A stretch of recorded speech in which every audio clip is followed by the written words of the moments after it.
April 21, 1943.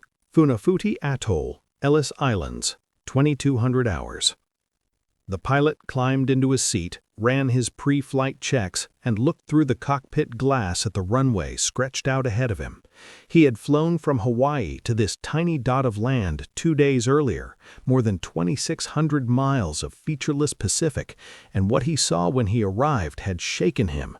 The runway lay on a strip of coral so narrow that both edges ended at the waterline. There was no margin, no shoulder, no tolerance for error. Just the runway, then the sea. If this thing isn't what they say it is, we're done before we start. His B-24 Liberator sat loaded with bombs, fuel topped to the brim, and 10 men aboard. At maximum takeoff weight, nearly 60,000 pounds, this four-engine giant would thunder down the coral surface and have to be airborne before the reef shelf dropped into the Pacific. The ocean wasn't a distant hazard, it was a wall at the end of the road. There were 23 of these aircraft waiting to fly that night, 23 Liberators of the 11th Bombardment Group lined up wing to wing on a runway that American Navy Seabees had built from nothing, literally from the crushed remains of the coral island itself, in barely 6 months. 6 months earlier, this island had been coconut palms and dense brush. There had been no runway, no fuel tanks, no radar installation, no pontoon piers, no base at all. Just a sliver of coral in the middle of the largest ocean on Earth, 700 miles southeast of the Japanese garrison on Tarawa, 2,600 miles from Hawaii, and 1,100 miles east of the Solomon Islands. A nothing place. A nowhere place, until the U.S. Navy Seabees decided to turn it into a weapon. The story of Funafuti Atoll is not about a famous battle. No fleet engagement happened here. No legendary commander walked this beach. What happened here was quieter, more methodical, and in many ways more decisive.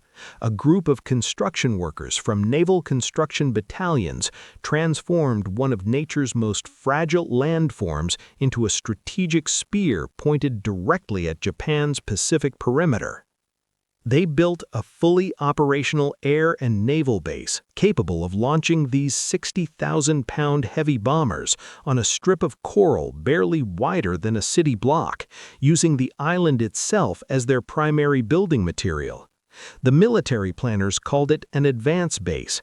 The pilots who flew from it called it something less printable. But the Japanese never called it anything because for 6 months they didn't know it existed. This strategic blind spot, this incredible secret, was a testament to American ingenuity and a critical turning point. If you're enjoying this story, please support us with a like and subscribe for more untold stories. Now, back to that monumental oversight and its profound consequences. That oversight would cost them dearly. October 2, 1942, Funafuti Lagoon, dawn. 11 ships of the United States Navy entered the lagoon in the early morning light. It was a significant armada for such an insignificant-looking place. Destroyers, transports, and support vessels, all materializing from the pre-dawn darkness to deliver the men and machinery that would transform this atoll. The operation had a code name, Fetlock. The mission was classified. The local islanders, most of whom spoke English learned from London Missionary Society teachers, watched from shore as the Americans began to come ashore. The landing force included the U.S. Marine Corps 5th Defense Battalion. Their job was to protect whatever the Navy was about to build, along with a detachment of the 2nd Naval Construction Battalion. These were the Seabees, the Navy's builders. Their motto was, "We build, we fight." In the Pacific, the emphasis had been on the first half. The strategic logic behind Funafuti was straightforward, even if the geography was not. Japan had swept through the Central Pacific in late 1941 and early 1942 with terrifying speed. By December 1941, Tarawa in the Gilbert Islands was in Japanese hands. By mid-1942, their garrisons formed a defensive arc through the Gilberts and Marshalls, protecting the inner ring of their Pacific empire. American planners in Honolulu stared at the map and saw the problem clearly. To push northwest, toward Japan's home islands, they would need to crack through that arc, and to do that, they needed bases from which to project air power north, deep into the Gilberts. Funafuti sat 700 miles southeast of Tarawa. In Pacific terms, that was close. Critically, its vast lagoon, roughly 13 miles long and 10 miles wide, could shelter an entire fleet. The lagoon offered anchorage for up to 100 ships, and the calm and closed water could support seaplanes and PT boats that the open Pacific swell would otherwise make impossible to operate. What the lagoon could not offer was solid ground. Funafuti's landmass is not a single island, but a ring of tiny coral islets perched atop an ancient reef formation. The main islet, Fangafale, is barely 400 meters wide at its broadest point and far narrower along most of its length. It is composed entirely of calcium carbonate coral, deposited over millennia by the polyps that built the reef beneath it. This material has no deep roots into bedrock. There is no bedrock. Below the coral aggregate lies ocean. The entire landmass is, in effect, a thin crust resting atop the Pacific. The Seabees looked at this and were not deterred. The 2nd Naval Construction Battalion's detachment numbered a few hundred men, equipped with bulldozers, road graders, coral crushers, and the kind of practical construction expertise that the Navy had gone to extraordinary lengths to assemble in a hurry since Pearl Harbor. They were not explorers, they were builders with a blueprint and a deadline, and neither the landscape nor the geology was going to move the deadline. Within hours of the landing, bulldozers were ashore and men were already felling coconut palms. The runway they needed had to run the full length of Fangafale, maximizing available distance before the coral shelf dropped away into the lagoon. Trees came down by the thousands. A swampy bog near the island's center had to be partially filled. The coral surface beneath was graded and compacted, material quarried from the lagoon floor hauled ashore and crushed to specification. By November 1942, just 6 weeks after the landing, the first aircraft could use the new strip. It was 5,000 feet long, barely adequate, hard-packed coral crowned slightly in the middle for drainage. No taxiways, no revetments, no permanent lighting. It was the minimum viable runway, built on minimum viable real estate in minimum viable time.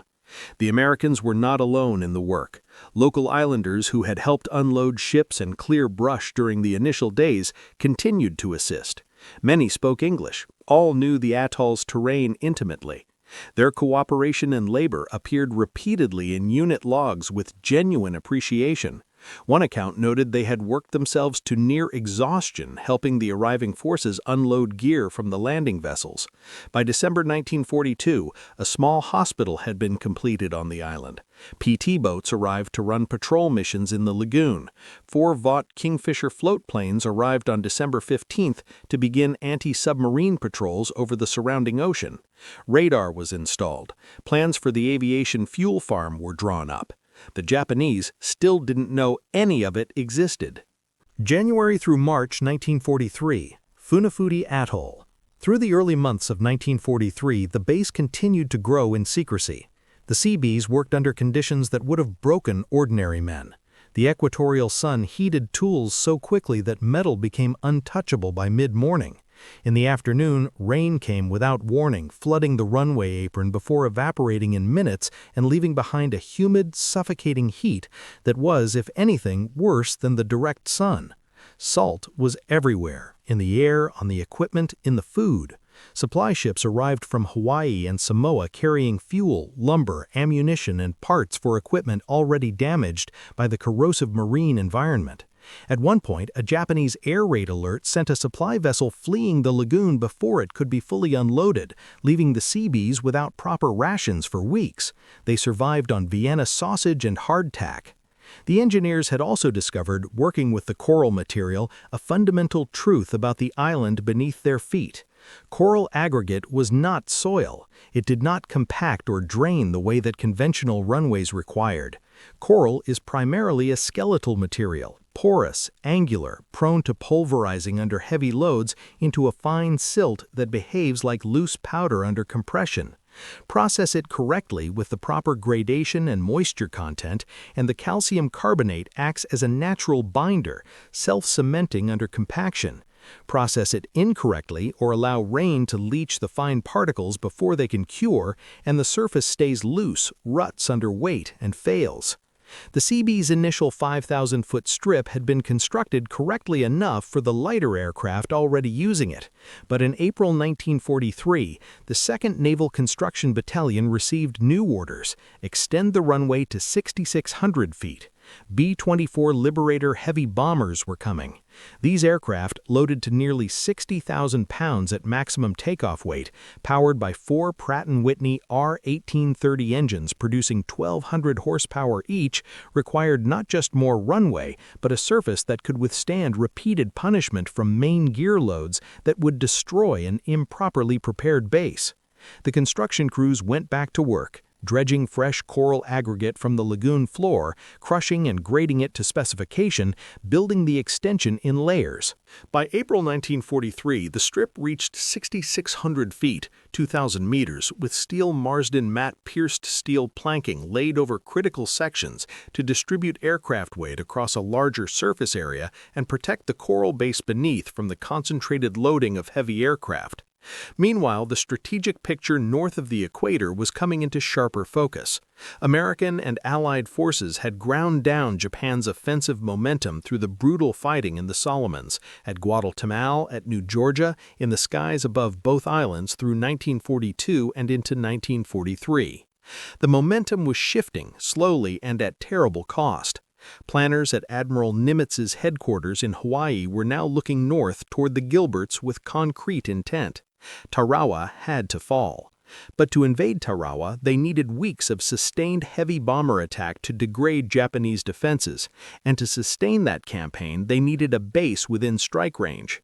Funafuti, well within striking range of Beshio Island, was the only answer the map offered. The Seabees had been building toward this moment without fully knowing it. The whole Pacific War was converging on their runway.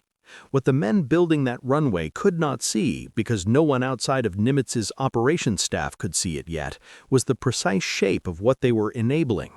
The Gilbert Islands campaign that would use Funafuti as its air power foundation wasn't formally approved until the summer of 1943.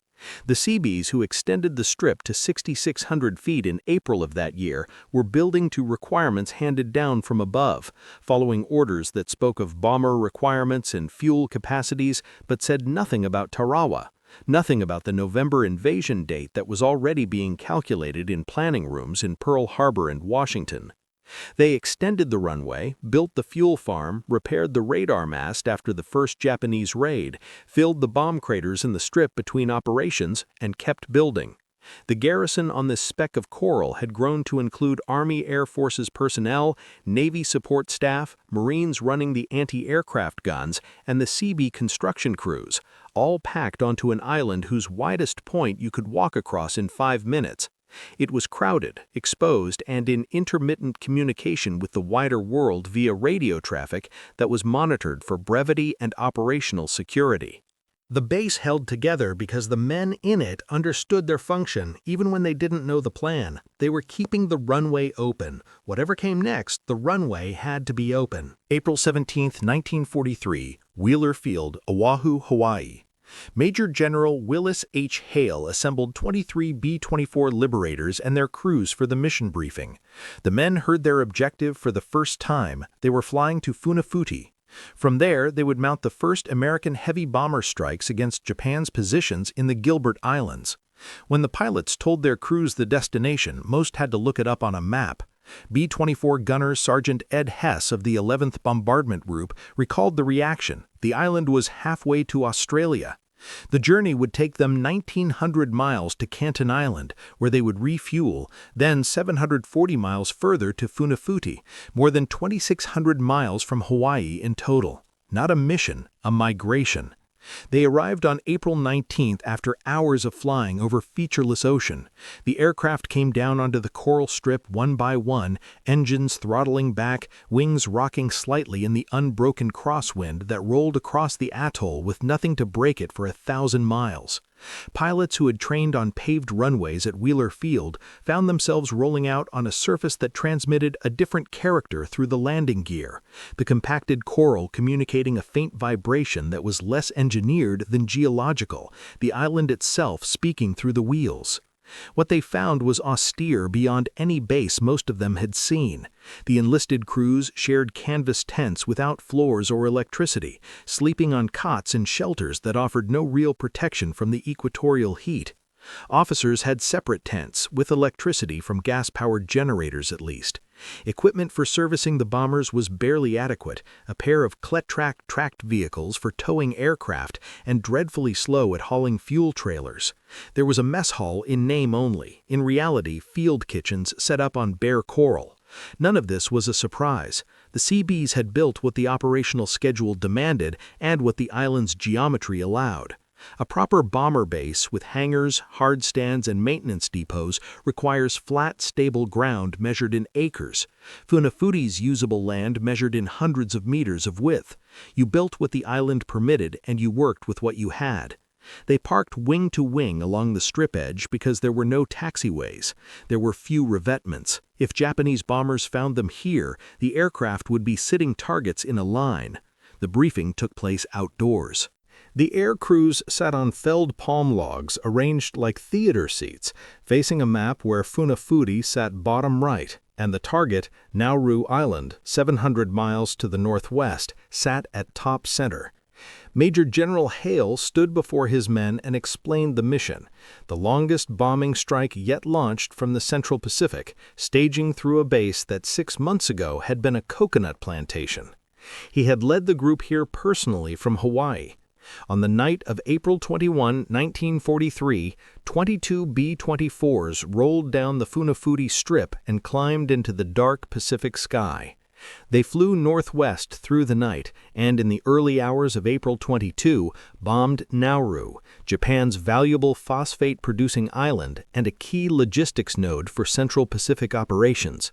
They returned to Funafuti. The mission was a success. That same night, the Japanese found them. A Japanese air attack launched from Tarawa struck the base in the pre-dawn darkness while the exhausted American crews slept. The bombers parked wing to wing made a dense, vulnerable target. 1 B-24 was destroyed, 5 more were damaged. When the damage assessments came in at first light, Major General Hale counted usable aircraft for the scheduled Tarawa strike, 12. 6 planes had been taken out of the fight in a single night by an enemy who hadn't known the base existed 24 hours earlier. The attack revealed 3 truths simultaneously. First, Funafuti worked. Its aircraft had struck Nauru and returned undetected on the outbound leg. Second, the island's exposed parking arrangements were a vulnerability that needed correction. And third, most significantly, the Japanese now knew where the base was, and they would be back. Between March and November 1943, Japanese forces launched 10 separate air raids on Funafuti from Nauru and Tarawa. American 90mm anti-aircraft batteries on the island's perimeter shot down 6 Japanese bombers during these attacks. The war had found Funafuti, and the base was going to have to survive it. It did. The surface, struck repeatedly by blast fragments, churned by aircraft operating through tropical downpours, held. The aggregate, properly compacted and overlaid with steel mat, absorbed punishment and was repaired quickly by the same construction crews who had built it. After each raid, men were back with graders and compactors before the smoke cleared. By May 1943, Marine Fighting Squadron VMF 441 arrived with F-4F Wildcats to provide fighter cover. The base had teeth now. One raid from the series carried particular consequence. On September 18, 1943, American forces launched a coordinated strike using 24 B-24s staged through Funafuti against Tarawa. Japanese radar detected them on approach. Anti-aircraft fire shot down 2 bombers. The strike hit the airstrip, fuel stores, and ammunition dumps. Tarawa had now been bombed twice from Funafuti, and the Japanese knew the base existed and roughly where it was. What they could not know was that their attacks on it were achieving almost nothing of lasting effect. Blast craters were filled, the surface regraded, the fuel form was protected, aircraft dispersed. And in November 1943, the base reached the full scale its builders had always been building toward. The United States Army Air Force's 7th Bomber Command established its headquarters at Funafuti. Two B-24 bombardment groups, the 11th Wing and the 30th Bombardment Group, arrived and began sustained operations against the Gilbert Islands. The target was Tarawa. The date? November 20th, 1943. Washington, D.C. and the Pacific Theater, 1942. To understand why Funafuti's construction mattered beyond its single island on a single campaign, you have to understand the doctrine that drove it, and why that doctrine represented a fundamental revolution in how wars could be waged. The prevailing assumption before Pearl Harbor was that America would fight the Pacific War the way European powers had fought their colonial campaigns, from fixed, established bases on large, stable islands with proper harbor facilities, developed infrastructure, and room to build. Midway, Hawaii, the Philippines, these were the assumed anchor points. The Japanese attack on Pearl Harbor and the fall of the Philippines destroyed that framework completely. What replaced it was the advance base concept, and it changed the nature of Pacific warfare more profoundly than any single weapon system deployed in the theater. The advance base doctrine held that American forces would project power not from fixed rear echelon positions, but from a chain of small, rapidly constructed forward installations, each leapfrogging the last, each pushing air power and naval reach closer to Japan. The enemy would be outbuilt as well as outfought. The key was whether you could create a base faster than the enemy could respond to it. The problem was that this required builders who could operate under conditions that conventional civilian contractors were neither trained for nor willing to accept. In early 1942, the Navy created the Naval Construction Battalions to fill exactly this role. They drew from the construction trades: carpenters, ironworkers, electricians, plumbers, heavy equipment operators, and civil engineers. They were older than the average fighting man, many in their 30s, and they brought to the Pacific something the Navy desperately needed: hard-won practical experience with real-world construction problems. The Seabees operated under a philosophy that was both simple and radical. No island is too small, no material too poor, no timeline too short. Every available resource, including the island itself, was a potential building material. At Funafuti, this philosophy encountered its most severe test because the only building material the island offered was the one thing nobody had engineered a major airbase from before. Coral aggregate had been used in minor road construction in Pacific territories before the war, but no one had tested it under the repeated concentrated loads of fully laden heavy bombers. The engineering understanding was limited and empirical. The critical insight that made Funafuti possible was understanding which type of coral to use and how to process it correctly.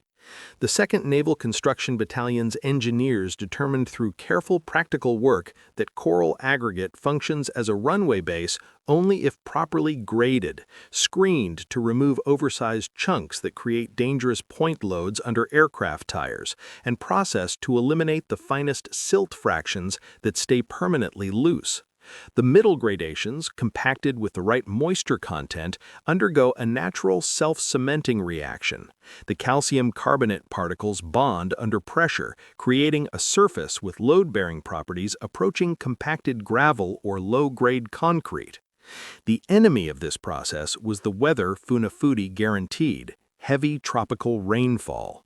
Rain that strikes freshly compacted coral before the cementing reaction completes doesn't accelerate the process, it prevents it. The fine particles leach out before they can bond. The surface reverts to a shifting mass. The Warfare History Network's account of the 11th Bombardment Group's operations at Funafuti notes this plainly. The runway should have been as solid as concrete, but rain prevented the live coral used to build it from curing properly in early operations. This is where the advanced base philosophy proved its value at the molecular level. The Seabees solution was not to wait for dry weather. There was no dry season on the equator. The coral base was built in stages, each layer given time to cure before the next was added. Over critical sections, the landing threshold, the touchdown zone, steel Marsden mat pierced steel planking was laid directly over the coral.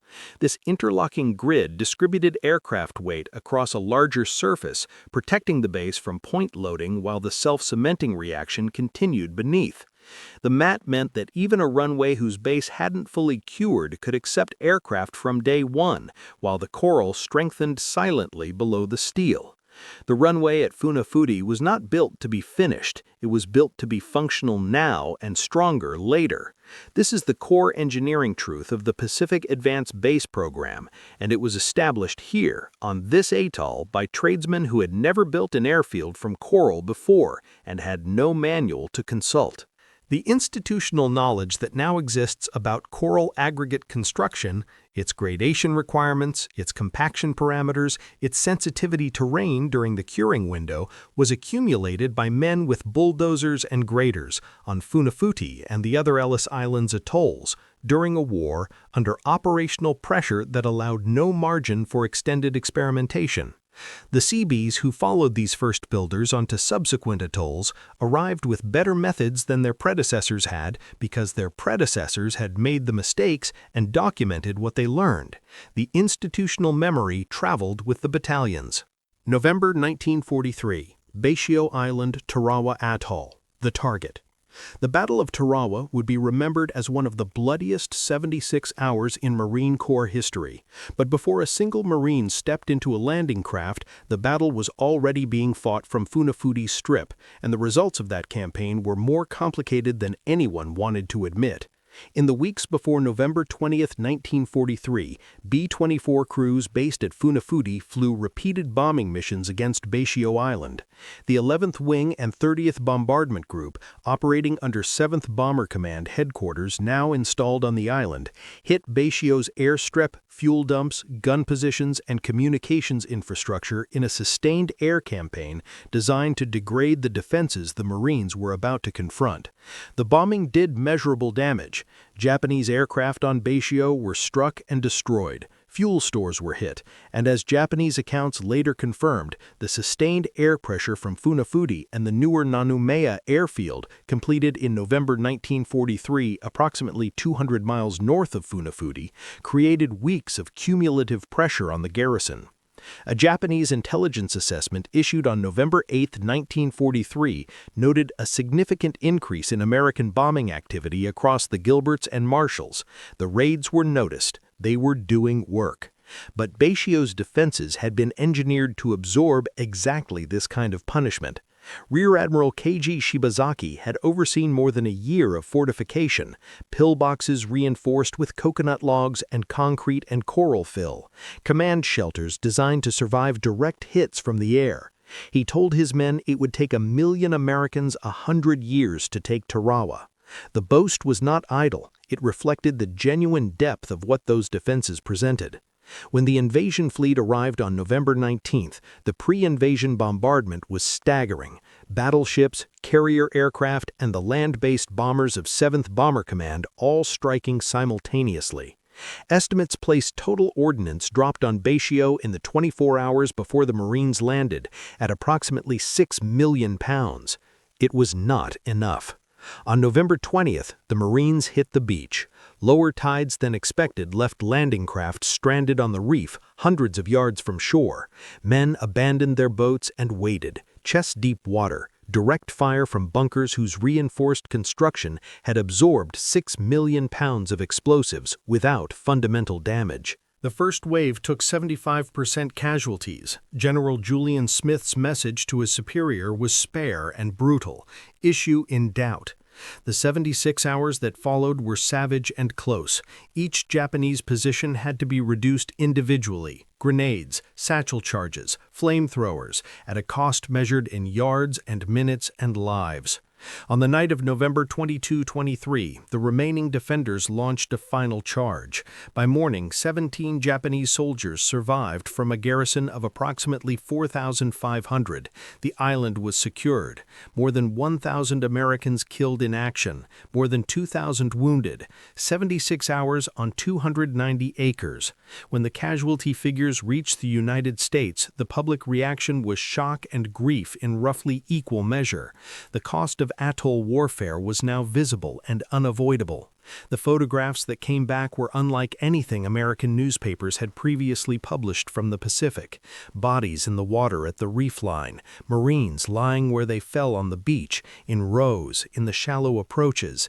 The images forced a confrontation with what the war in the Pacific actually looked like at ground level, not the clean geometry of naval charts, not the distant smudge of ships on a horizon, but this: men dead on a beach 2 miles long on an island almost no one had ever heard of. The Navy convened boards of inquiry. The Marine Corps debriefed every surviving officer it could reach. War correspondents who had waded ashore with the assault waves filed dispatches that described what pre-invasion bombardment had and had not done. The answer was painful and specific. Sustained bombing from altitude against deeply reinforced fixed positions had limited effect. The Japanese defenders on Betio had simply gone underground, waited out the explosions, and come back to their guns. But the strategic machine kept running. Even before Betio's last defenders fell, Seabees were moving onto the captured airstrip and beginning repairs. The chain of advance bases was extending itself in real time. The same men, the same materials, the same methodology that had proven itself at Funafuti, now turning a destroyed Japanese installation into an Allied one. By December 18, a 4,000-foot fighter runway was ready on Betio. By the following weeks, a full 7,050-foot bomber strip was operational, paved with 10 inches of compacted crushed coral, mined from the same atoll lagoon environment the Seabees had first mastered 14 months earlier. The lessons of Betio reshaped everything that followed. Pre-invasion bombardment was extended in duration and concentrated on specific defensive positions rather than area saturation. Amphibious tractor numbers were increased dramatically. Reconnaissance and tide table accuracy were made operational requirements. The Marine survivors of Betio were pulled from the line and given one assignment: train the replacements in everything they had learned. Tarawa became a terrible curriculum. The advance base chain, anchored at Funafuti and now extending north through the Gilberts, provided the logistical spine for what came next. The Marshall Islands campaign launched just 10 weeks after Tarawa. The Philippine Sea campaign followed. Even as the fighting front moved north and the island's direct relevance diminished, Funafuti remained a working node in the supply chain, its vast lagoon accepting tankers, transferring fuel to fleet oilers, which carried it forward into the combat zone. Funafuti Atoll and the Pacific Advance Base Chain, 1942 through 1944. Construction timeline: October 2, 1942. Operation Fetlock, 11 ships, 5th Marine Defense Battalion, 2nd Naval Construction Battalion Detachment land on Funafuti. November 1942, first runway complete, 5,000 feet, 1,524 meters of hard-packed coral aggregate. April 1943, extended to 6,600 feet, 2,013 meters, Marsden mat overlay on high-stress sections, aviation fuel farm completed. November 1943, 7th Bomber Command HQ established, 2 full B-24 bombardment groups operational for Operation Galvanic. Combat operations from Funafuti. April 21 through 22, 1943. First offensive strikes. Nauru and Tarawa bombed. Japanese retaliation raid the same night destroys 1 B-24, damages 5, strip repaired and operational the following morning. September through November 1943. escalating campaign against Betio, coordinated September 18th strike, 24 B-24s, 2 lost to anti-aircraft fire, followed by sustained pre-invasion bombing under 7th Bomber Command for Operation Galvanic. Enemy action. Japanese discovery of base delayed until March 27, 1943. 10 air raids followed through November 1943. American 90mm batteries destroyed 6 attacking aircraft across the entire series. Battle of Tarawa, Operation Galvanic, November 20th through 23rd, 1943. American casualties, more than 1,000 killed, more than 2,000 wounded in 76 hours on 290 acres. Japanese garrison, approximately 4,500 defenders, 17 survived. Captured airstrip rebuilt by Seabees to 7,050-foot bomber runway within weeks. B-24 Liberator, the aircraft that defined the mission. Dimensions: 110-foot wingspan, 68-foot length, 4 Pratt & Whitney R1830 engines at 1,200 horsepower each, standard combat range 2,100 miles. Total produced in World War II, 18,489 aircraft, more than any other American warplane. The pilot who looked down the Funafuti Strip on the night of April 21, 1943, who felt the uncertainty of a surface that wasn't quite what he'd been trained for, he flew from something that had no business being what it was. He made it. 22 of them did. They bombed Nauru, returned, and the surface held them. Then the Japanese struck that same night, put 6 planes out of action, and within 24 hours, 12 B-24s were taxiing out to bomb Tarawa from the same base that had just absorbed the attack. The Seabees repaired the craters and kept the strip open. The war moved on. Funafuti never became famous. Its runway never made the newsreels. The men who built it didn't receive monuments, and their names weren't in the communiques announcing the fall of Tarawa. What they received was what builders usually receive, the knowledge that the thing they made worked, that it held under weights it was never supposed to carry, and that men flew from it who would not otherwise have flown at all. The advanced base philosophy those Seabees embodied would define the entire closing arc of the Pacific War. At Tinian in 1944, Navy construction battalions moved 11 million cubic yards of earth and coral to build 6 runways for the B-29s that bombed Japan's home islands. At Iwo Jima, they repaired captured strips under sniper fire so that crippled superfortresses limping home from Tokyo could land rather than ditch in the open Pacific. The chain that started at Funafuti in October 1942 extended link by link all the way to the moment the war ended. What this story ultimately reveals is something that does not appear cleanly in casualty counts or production statistics. The Pacific War was won not just by fighting men, but by a parallel army of men who understood materials, who knew what coral aggregate would do under load, what rainfall would do to an unmatured base, what steel mat would do to a surface that wasn't quite ready. These men were given terrain that didn't suit their purposes and told to make it suit. The tool they used was engineering, and the philosophy that guided it was relentlessly pragmatic. Build what you can build now, protect it while it matures, accept operations from day one, and never stop improving. The runway at Funafuti is still there. It became Funafuti International Airport after the war, and today it serves the small Pacific nation of Tuvalu, the Ellis Islands, renamed upon independence. Fiji Airways flies in twice a week. When no planes are scheduled, locals use the strip as a common area. Cricket matches, walking, daily life. A fire engine activates its siren when an aircraft approaches. The original coral aggregate subbase, the 2nd Naval Construction Battalion, laid in 1942, lies beneath the modern surface, improved and resurfaced over the decades, but still, at its foundation, the same work. The ocean is still right there at the edges, exactly where it always was. The runway holds.